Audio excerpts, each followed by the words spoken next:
Hello, my lovelies. I'm Jenny O, the author with no last name, and it is Booktober, the time of year where we eat pie for breakfast.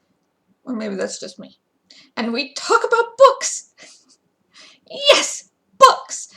Booktober is brought to you by your local library. Please patronize your local library. It's a great place to get books, free books, and to socialize. Yes, I spend a lot of time socializing at my local library. Alright, last week we discussed young adult fantasy and young adult sci-fi, and we dipped our toes into adult fantasy. Today we're going to continue with adult fantasy, and the last half of this video, or I hope half, will be kind of cozy adult fantasy paranormal romance. So just so you know, advance warning, we're going to go from fantasy to kind of paranormal romance fantasy, and I picked those books up because I really like the titles. So let's get started. So the first book I'm going to talk about today is called Nettle and Bone by T. Kingfisher. Now, remember, T. Kingfisher is a pseudonym for another famous fantasy author who likes to use that name for writing books that don't fit under her main name. So it's like, I can write whatever I want name, and the publishers let her get away with it. But so we had The Wizard's Guide for Defensive Baking back in young adult fantasy, and now this is an adult fantasy from the same author. So Nettle and Bone was kind of like this modern fairy tale you know, with a new type of, I don't know if it was a new twist or you want to call it, but it's a modern style fairy tale for fantasy. So the main character, Mara, is setting out to save her sister from an abusive prince. And she's realized no one else is going to help her sister, and her sister cannot get out of the situation on herself. So she goes to see a grave witch. And the grave witch gives her 3 tasks, mostly to get rid of her. And Mara manages to complete them. And one of the tasks is creating like this dog out of bones. And she embarks on this journey to save her sister. And Mara has lived her entire life like in this convent where she was sent to kind of put her out of the way and kind of to protect her from the prince. And she meets her aunt, who's kind of like a reluctant fairy godmother, who is kind of powerful, but only gives like one blessing because it's, you know, she's so powerful. She has these kind of morals and ethics that she doesn't want to hurt people. And a former knight who is handsome and strapping, and the grave witch owns a chicken that's possessed by a demon. So they end up having to go like into the not like the underworld, but like this underground bazaar, you know, patronized by demons and stuff like that, and have to trade things, and they eventually make their way back to her sister and the prince and so on and so forth to try to free her sister and, in actuality, the entire kingdom. Now, I really enjoyed this book. I give it a 5 out of 5 ginger snaps. And the reason why I give it a 5 out of 5 ginger snaps is, it is very well written, and it didn't try to be anything else but what it was. Like, it didn't try to do any sort of surprise twists. It didn't make things impossible. So, as you were reading along, if you have any idea how fairy tales go, you know how this is going to end. Mara was very likable. She was fun. I liked the whole idea of the bone dog, you know, and the demon possessed chicken made a lot of sense. You know, so everybody you met was kind of interesting. They were likable enough. The aunt who was the fairy godmother, you know, had her own conflicts with everything. And like if you've read Mercedes Lackey or you've read Grimm's fairy tales, you can see the building blocks of this fairy tale coming together, you know, and about sisterly love and would your sister go this far to save you? I don't know, but you know, all in all, it was just a fun book that didn't have to be, you know, going everywhere to tell a good story.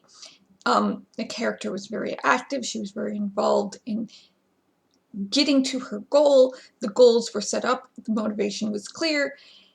And that gave you a reason to turn pages. So very well set up, very well written. 5 out of 5 ginger snaps. Yeah. So let's move on to the next one. And this is a kind of cozy fantasy. It's called Legends and Lattes by Travis Baldry. And, okay. So, Viv, an orc, wants to hang up her sword and open a coffee shop.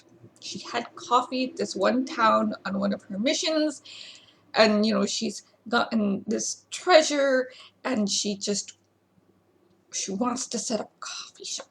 She wants to go to another city and sell lattes. This book is exactly what it says on the tin. Please do not expect Viv to pick up her sword and go bash on things. That's not the type of book this is. Viv gets to the city and she starts meeting people and they help her. She's finding the helper. She's, you know, making deals. There is a very little conflict set aside in the book for Viv thinking about picking up her sword and dealing with her problems that way, but she's not, you know, pushed to do it. You know, the whole idea is to leave it behind, and it's very slice of life. It's very found family.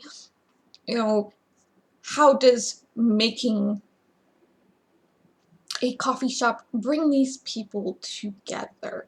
Okay, so if you're looking for a story, a fantasy story where there's going to be lots of sword swinging and action, and you know the orc is going to be arg, and the barbarian, this is not going to be a book for you. I really enjoyed it. Okay, I didn't go in with any type of expectations.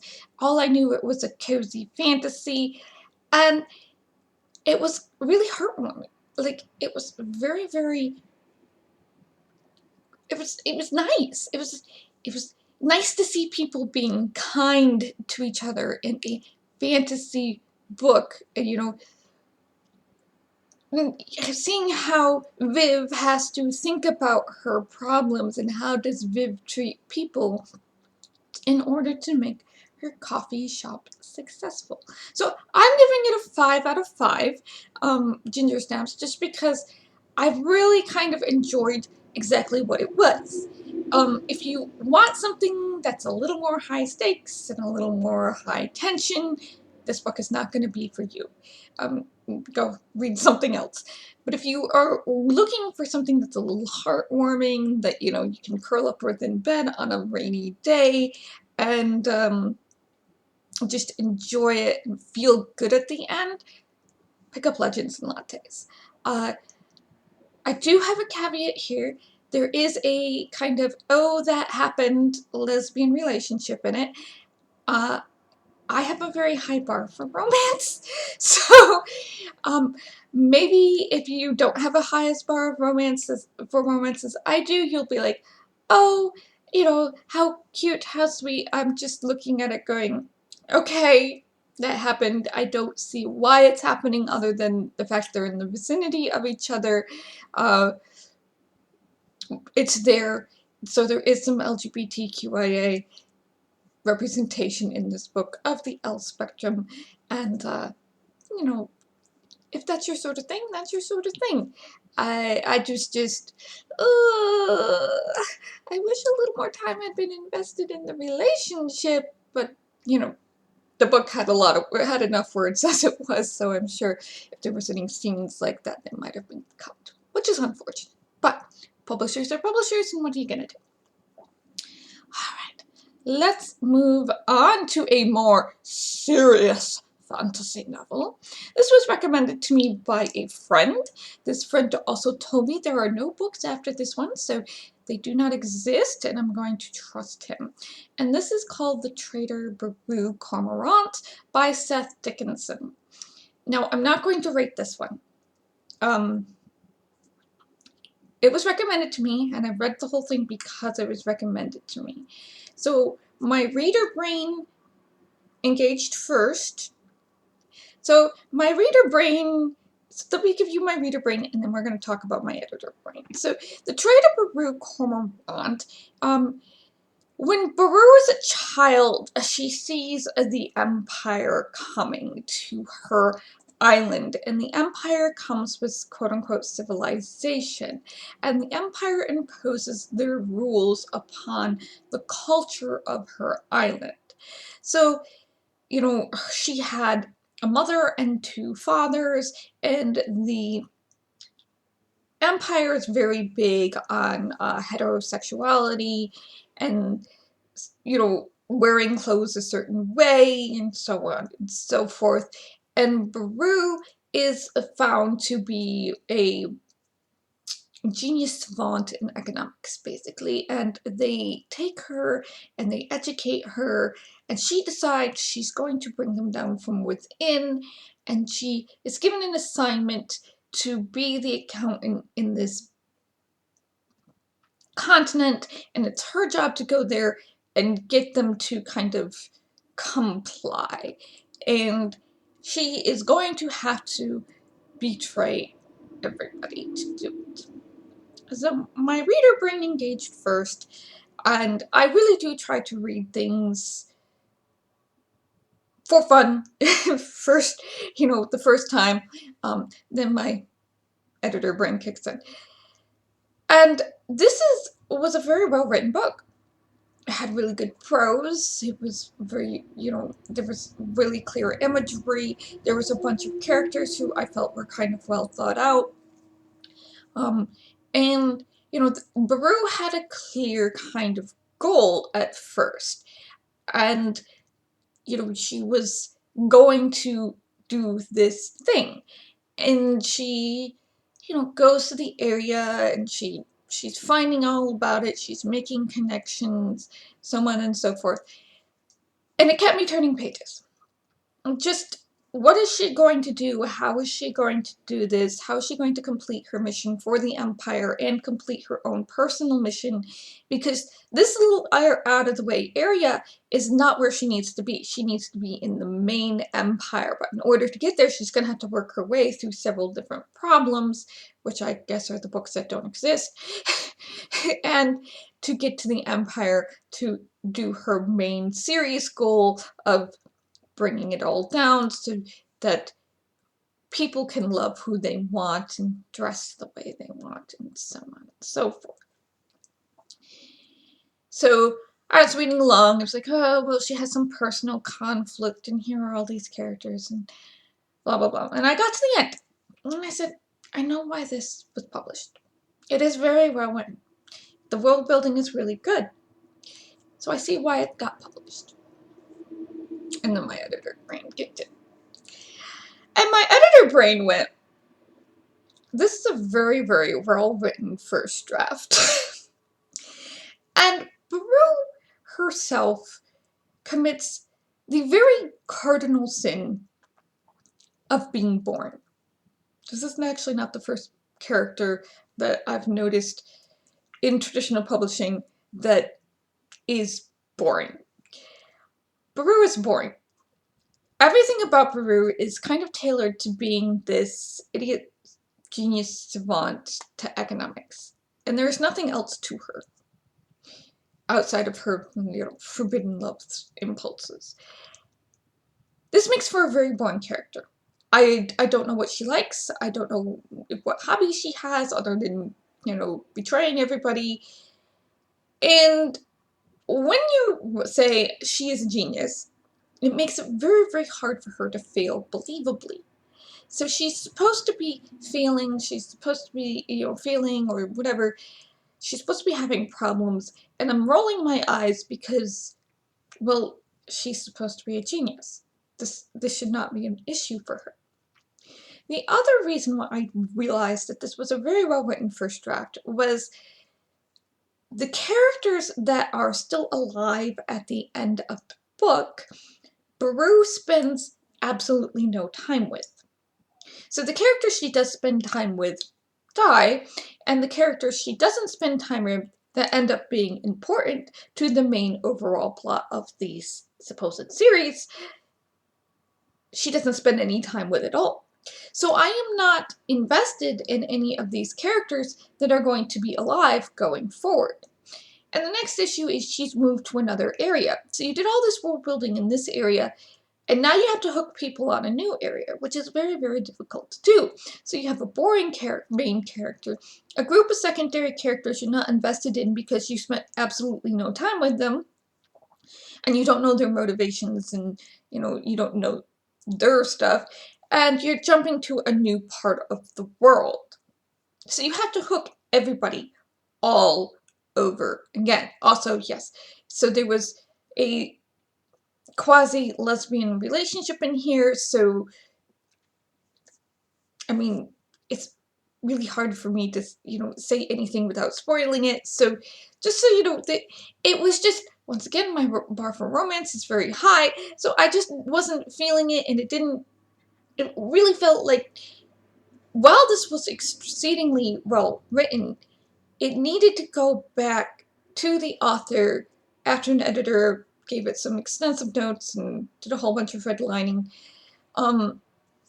to make it feel satisfying. I did not feel satisfied when I was like, I really, if she's going to betray everyone, when I get to the end, I want to feel satisfied that she betrayed people, and I didn't get that kind of satisfaction, and it just felt like a really well written first draft to me, and I'm quite sure it was a second or a third draft, but it needed yet another draft so that these characters that we are going to end up spending time with in subsequent books that technically don't exist, we like them, we want to spend time with them, or we want to be fascinated by how absolutely abhorrent they are. I really wanted more juicy character work, and it's just not there, which is very, very unfortunate, because the prose is really great, the world building was interesting, I just couldn't feel it. So I'm not going to rate this book, even though I finished it, because I'm not that cruel. Alright, so the next 3 books are the cozy paranormal romance, and it's the Witches of Thistle Grove series. I still have to read the 4th one. I think it just came out, and so it's like I have to wait 6 weeks to see if another library gets it before I beg my librarian, can you buy it? Has anybody bought it? Or can you buy it? Anyway, so the first book is called Payback's a Witch, and Emmy Harlow is a witch, but she's not very good, and she's left Thistle Grove, right? Yes, Thistle Grove, to pursue a career outside of it. And while she's gone, she can't do magic. But she has to come back to proctor this kind of contest to find out who is going to be the top family in the town. And one of the people who is competing in this contest she's proctoring is her ex-boyfriend who broke her heart, and she finds out that he's also broken the heart of 2 of the other girls in the other families. So 4 families, 3 girls, and they all decide that they're going to work together to make sure that he loses the contest and his family loses the contest, so other people will have a better chance at this town, in this town. And she finds out the secrets, being that she's the proctor. She's finding out more secrets on how the magic in Thistle Grove actually works, and why it's been kept a secret and everything. And one of the girls is really, really pretty, and she starts feeling that maybe she needs to come back to Thistle Grove, and maybe she needs to get into a relationship with this other girl.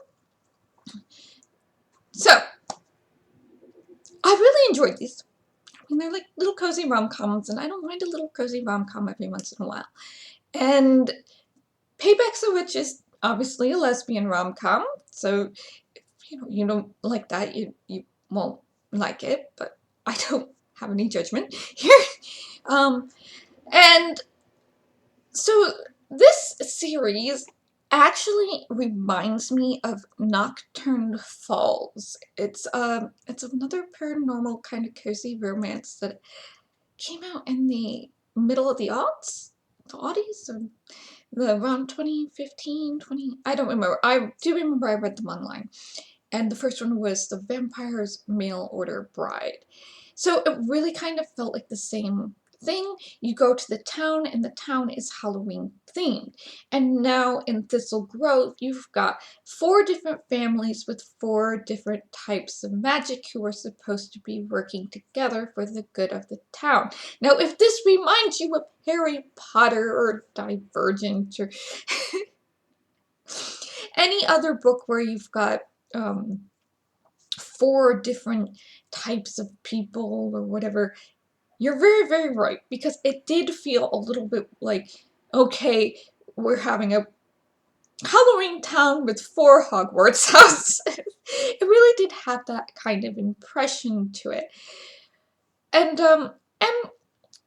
it's just fun. It is supposed to be fun. If you don't, if you want something that's kind of fun, that's, a little cheesy, this could be a book for you that's Halloween themed. I mean, it really is. And I mean, I really liked the title, Payback's a Witch. That it's just a cute title. Sometimes I just pick out books because of the title. And this one actually turned out to be really good. And so will Emmy and Talia get together? What's going on with the town? Why is this happening? And how are things going to pan out depending on who wins, and will they get revenge on Gareth? And so that was fun. Okay, it was a fun little book, 5 out of 5. And you have to understand that this is a romance series. So when we go to the next book, From Bad to Cursed, I believe that was the second, yes. So when we go to From Bad to Cursed, we switch protagonists. So in From Bad to Cursed, we switch to Talia's little sister, Isadora. And ever since the contest, Talia's been, a little off, a little hot, a little cold, something's going on. And Isadora herself is a very powerful witch in the Avramov family. The Avramovs deal with ghosts and stuff, but she loves animals, which is kind of the whole precept of a different family. Which one was it? The Thorn family. We are not being 100%, imaginative here. The Thorn family. They deal with trees and animals. Okay.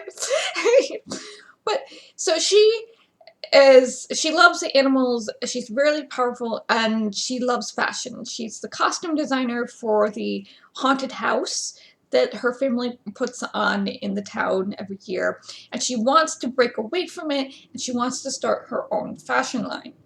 Totally relatable. Love it. But something is going wrong, and everybody is blaming her family, and to clear her name, she has to work with the heir of the Thorn family, Rowan, and he was the one who was entered the competition during the previous book, and so they have to work together to solve the mystery of what's going on. And Isadora and Rowan do not like each other because Isadora worked at the veterinary place in town, the clinic in town, and Rowan, he's a vet, and, he's very handsome and hunky and whatever, and he eventually kicked her out, and they're both really mad at each other, type of thing, about it, but they're also really attracted to each other. Now, this book is an interracial romance, so that's also really cool. I like that type of thing, too. That's really cool to see. So the idea is, can these two work together and work through their problems to figure out what's going on? And whose fault is it really?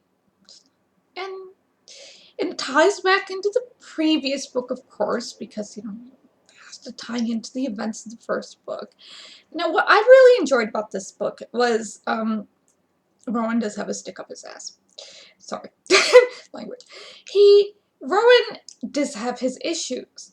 And I was reading the book, and I'm like, are we going to call him out on this? Are we going to call him out on this? Isa is having anxiety attacks, and he's helping her with them, and they're really attracted to each other, and there's, magic and sparks. But we have to discuss what went on in the veterinary clinic. Are we going to do this, or are we going to, totally pass it off? And I was flipping pages and flipping pages. And they actually addressed it. And I'm like, yay! They actually addressed everything, and it wasn't completely his fault, and it wasn't completely her fault, type of thing. And they worked through it together to, resolve the personal issues between them, and then go and figure out what's happening, what's trying to kill everybody in town, and who is actually to blame. So, kind of cozy, kind of feel good, and I really like, a lot of times when you're reading these kind of paranormal romance books, sometimes they do not call out the behavior of the male love interest, and you want that kind of believable, they have to work through their issues before, they can take that next step into relationship, and sometimes authors, in romance novels just don't do it, and Lena did, and I was like, yay! I was really happy about it. So 5 out of 5 for that one too. So, and the last one that I have read, because the 4th book has just come out, is Back in a Spell. It's book number 3, and this one involves Nynaeve Blackmore, the family that everybody doesn't like because they have probably some of the strongest magic, and they have kind of taken advantage of that for centuries to win the game, the competition, and be the #1 family in town. But now, they're having to deal with the fact that Emmy has declared, so-and-so and so-and-so, that there's a more equitable thing going on in the town. I'm not going to tell you who won. That be a spoiler. There's a more equitable thing going on in town over who won. And Nynaeve is a lawyer for her family, and, her family is trying to get back on top, and whether or not she approves of that is another thing. And there is a bar in town, one of the recurring settings, that they're trying to buy up, the Shamrock Cauldron. But Nynaeve is also getting over a bad breakup. Nynaeve is bisexual, so there's more representation here. And her friend challenges her to go on a date with Morty, the offbeat soul of the Shamrock Cauldron. And Morty is non-binary, so even more representation. So this is a very modern type of romance. And, you know, Nynaeve is kind of uptight. She has her way of doing things, and he's very loosey-goosey and fancy-free. But there's something going on with the lake, and Morty is somebody who doesn't have magic, and all of a sudden he starts getting magic, and her magic is going haywire. So they had to figure out what is going on with her magic, what's going on with the lake, why is he having magic. And this is actually what happens when people get married in Thistle Grove. If you're a witch and you marry a normal person who doesn't have magic, they start having magic. So she's trying to teach him how to use the magic, and he's very upset because this kind of was without his consent. And are they going to stay together, you know, despite all this, because he's really enjoying learning magic. And you know, her family's trying to buy out his business, and what's going on there? Will they be able to do that? Will his family even like her? Type of thing. And what's going on with her family anyway, because that is a very abusive situation. Let's call a spade a spade.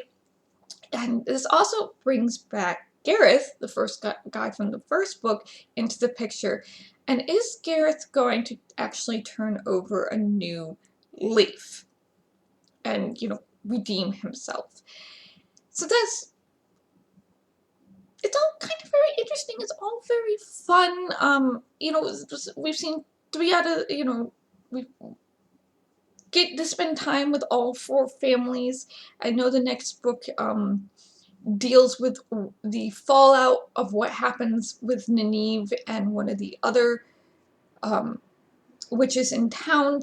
She makes a major Nynaeve makes a major mistake, and now, you know, the other person is going to be harmed for the rest of their life, and they have to both deal with it, and they both have, you know.